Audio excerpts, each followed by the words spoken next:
Assalamualaikum warahmatullahi wabarakatuh, kawan-kawan. Berjumpa lagi dengan saya. Jadi rencananya hari ini kita mau bikin video yang jarang dibahas kawan-kawan yang lain, yang masalah setelah pangkas pembuahan, kawan-kawan. Jadi hari ini saya mau membahas tentang masalah yang setelah dipangkas pembuahan. Nih kawan-kawan, contoh yang begini. Ini kan sudah umur 15 hari setelah kita pangkas. Jadi ini diapakan? Ini sudah ada bau brokoli satu. Nih, jadi mulai di sini kita ya. Jadi setelah kita pangkas ya kawan-kawan, sampai tumbuh yang begini, itu kita biarkan saja dulu. Jangan kita pupuk, jangan kita siram sampai daunnya agak menua dan sampai brokoli ini agak membesar. Nih, sampai brokoli ini agak membesar, baru kita lakukan penyiraman, kawan-kawan. Penyiraman jangan terlalu banyak juga. Kalau misalkan mau dipupuk juga sedikit-sedikit aja pupuknya, jangan terlalu banyak. Takutnya ujung-ujung daun ini nanti gosong, overdosis. Biasanya begitu, kebanyakan overdosis karena langsung dipupuk full. Jadi kalau yang begini kawan-kawan, kalau saya penanganannya tidak saya siram dulu sampai daunnya ini sudah mulai agak menua, baru saya siram. Saya pupuk sedikit, cuman sedikit aja kita kasih pupuk. Kita lihat dulu perkembangannya. Kalau dia pigor aja, kita tidak usah lakukan pemberian pupuk dulu. Nih contoh kayak gini kan, ini sehat-sehat aja. Nih, jadi ini saya tidak lakukan penyiraman dan saya tidak lakukan pemupukan juga. Karena kalau dipupuk yang begini nantinya bisa gosong.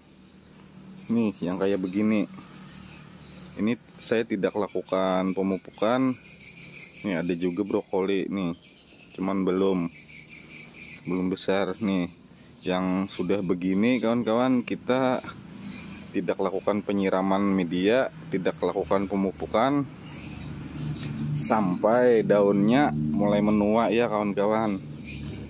Sampai daunnya mulai menua. Kalau misalkan pucuknya ini masih aktif aja terus jalan, berarti nutrisi di tanah itu mencukupi. Kadar airnya juga masih banyak berarti. Jadi jangan kita lakukan penyiraman dulu, jangan kita lakukan pemupukan juga. Setelah itu, setelah brokolinya memanjang, kita cari yang di sini.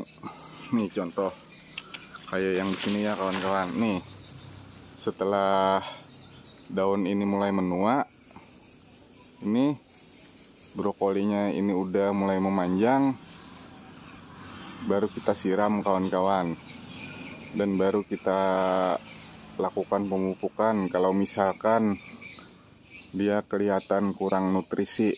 Kalau nutrisinya mencukupi, tidak perlu kita kasih pupuk, cukup kita siram aja. Jangan terlalu banyak juga menyiramnya, sampai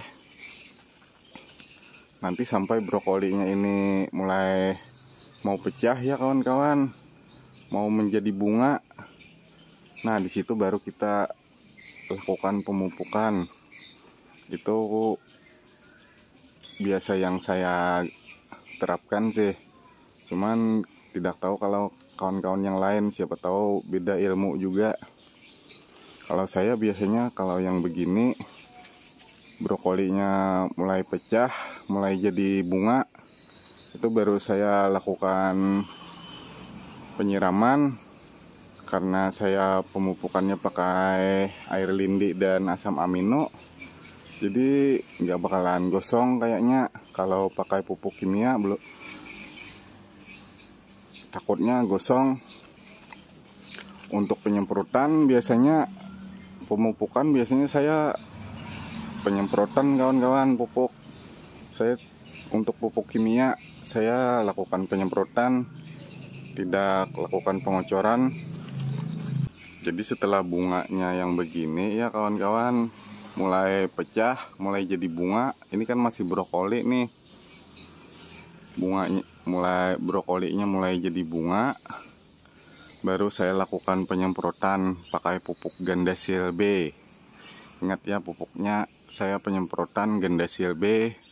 Cuman dosisnya 1 gram aja untuk per liter airnya.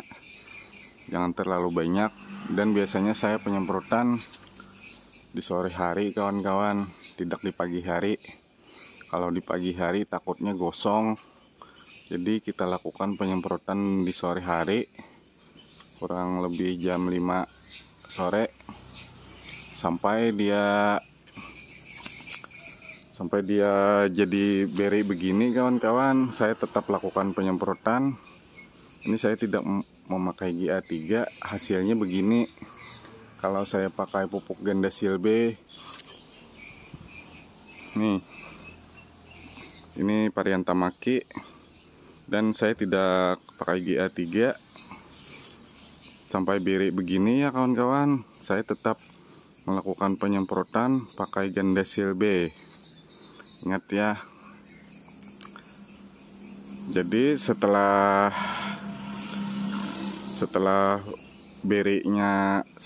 brokoli jadi bunga, penyerbukan, saya tetap lakukan penyemprotan kawan-kawan. Dosisnya 1 gram aja untuk per liter air. Lanjut lagi kawan, sampai berinya menuju pematangan. Ini udah menuju pematangan. Kita lihat yang di sana.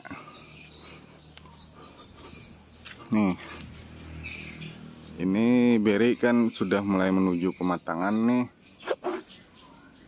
Ini untuk beri menuju pematangan begini, saya tidak lakukan pemberian pupuk lagi kawan-kawan.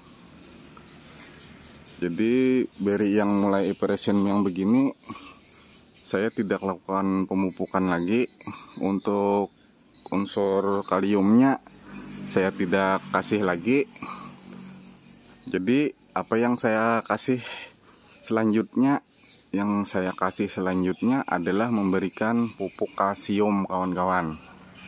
Ingat ya, selanjutnya saya memberikan pupuk kalsium setelah beri yang sudah mulai operation begini. Karena kalau kandungan kaliumnya mungkin di tanah itu masih ada juga. Jadi saya tidak lakukan pemberian pupuk kalium lagi. Yang saya berikan sekarang pupuk kalsium. Ingat ya, kalsium bukan kalium. Sampai beri itu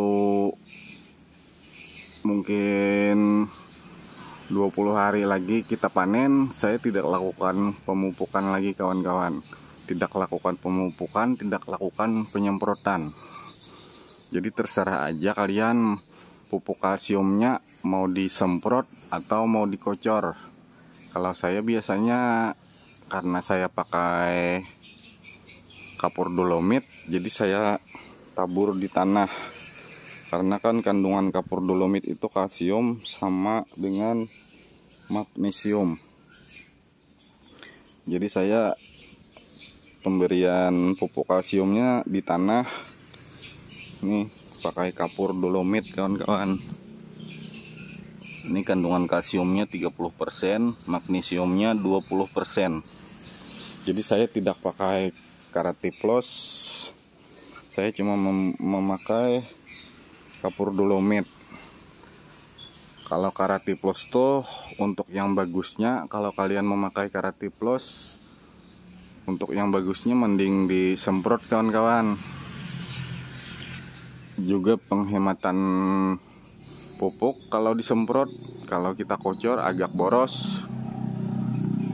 Jadi kita lakukan penyemprotan aja.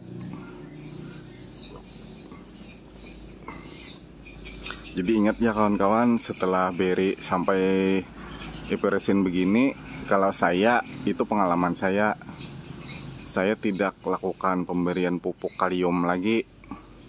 Karena biasanya kalau yang beri sudah begini, kita kasih pupuk kalium, biasanya dia akan pecah-pecah kawan-kawan.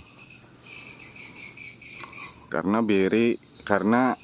kandungan di tanah itu sudah masih ada juga mungkin kandungan kaliumnya. Jadi saya tidak lakukan pemberian pupuk kalium lagi. Kalau beri yang sudah seperti ini, yang saya berikan kalsium. Jadi kalsium itu sampai berinya 20 hari lagi kita panen, kita hentikan. Tidak diapa-apain lagi, tidak disemprot, tidak dikasih pupuk. Karena biasanya kalau berinya sampai 20 hari lagi kita panen masih kita pupuk, biasanya dia pecah kawan-kawan. Pecah-pecah berinya. Kalau kita kasih pupuk kalium unsur K. Jadi itu saja kawan-kawan yang bisa saya informasikan dulu. Itu untuk pengalaman saya aja sih. Kalau siapa tahu kalian beda lagi pengalaman, ya silahkan.